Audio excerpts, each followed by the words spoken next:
Welcome back to Manga Market. This is episode 4. I want to talk about a new idea for video, which is sleeper picks. Maybe things that are overlooked, underlooked, and where's the opportunity today?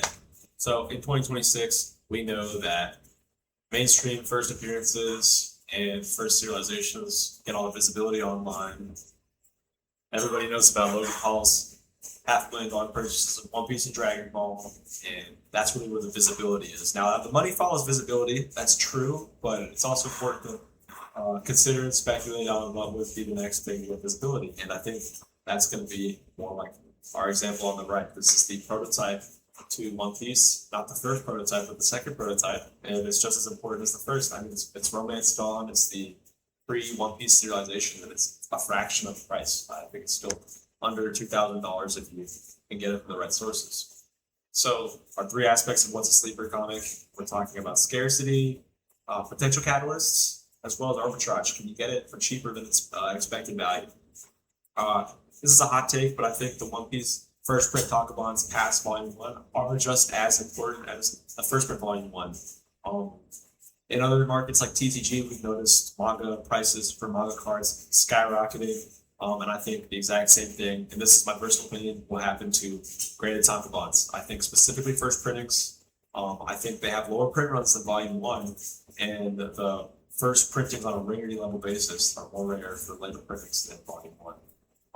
And they have important character milestones. Sanji first appeared in a chapter within Volume 6, so you can do the same thing for the cast. Look at the first appearance of characters as well as important parts of the series. Those all, in my opinion, can get price action in the future. Additionally, the One Piece live action has been confirmed for 12 seasons, so that visibility will be there for the next decade at least. Moving into number 4, a similar train of thought, I think a sleeper pick is the Dragon Ball tankobons, volumes 2 through 10. There's just so much opportunity, like the art's amazing. They look really, really cool. The spines have like one continuous image. The fronts were used in the Bandai Dragon Ball card game. So if you look at the Fusion World card arts, those arts came from the tankobon art covers, as well as other various Akira Toriyama arts. So if you want something cheaper, and this is a funny idea, that for the price you can pay for one PSA 9 or 10 manga card, like an energy marker from Fusion World, I'll have to make a video about that in relation to manga. You can probably get multiple first edition tankobons, which is the original art. It's the first edition of the art. I think these will see crazy multiples, and we'll revisit this in the future. Number 3, we've seen the price action on Volume 1 for One Piece and Dragon Ball. I think Naruto's next. The Naruto card game's coming out later this year, I believe, or if not this year, 2027. So I think Naruto's going to get a ton of visibility. I would expect this volume to perform pretty well in the next year, in my opinion. It's already seen some crazy high sales for the graded volume with its obi, or otherwise known as the slipcover in the bookmark.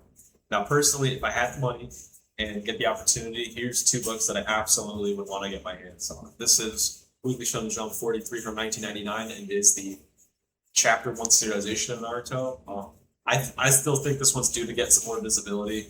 I haven't seen a lot of hype around it, but I absolutely see this getting hype potential. This is a really important book.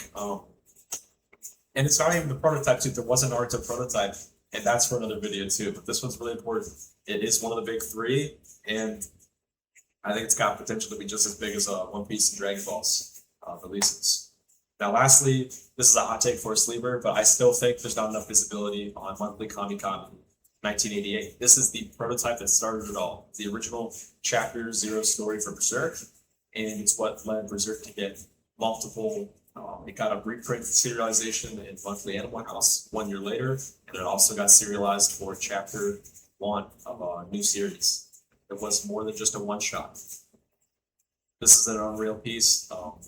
This was posted from Mandarake. It did an auction in 2025, and I believe this copy that you're looking at right now went for $12,000 or $13,000. Amazing price. I think the only one listed on eBay right now is $200,000. So if I can get my hands on one of these, anything under $30,000, I'm very, very interested. And of course, the prices I have here are historical from what I've been able to see from Mercari, but obviously if those prices get listed, they're usually gone in seconds. I wouldn't be surprised if people are buying up this listed. This is a very rare and limited scarce comic. Alrighty, so again, I think there's going to be potential for future events to bring more visibility to the space. You got the Netflix live action. I mean, more Weekly Shonen Jump or other manga company publishers could have more live actions in Netflix too. So there could be I think there's a Naruto live action actually, so I'll have to look into that. That would be a fun video idea. And lastly, Berserk is being continued.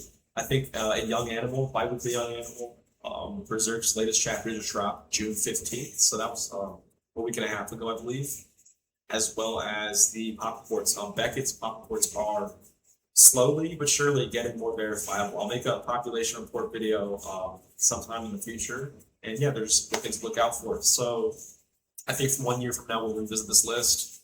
Of course, there's my eBay channel, eBay A channel if you want to check it out. At some point, I'll make a collection video too, just to show you guys exactly what I'm getting. And also in the future, I'll be making unboxing videos. So stay tuned for some of the things I'll be getting in the mail. Thank you so much. See you next time.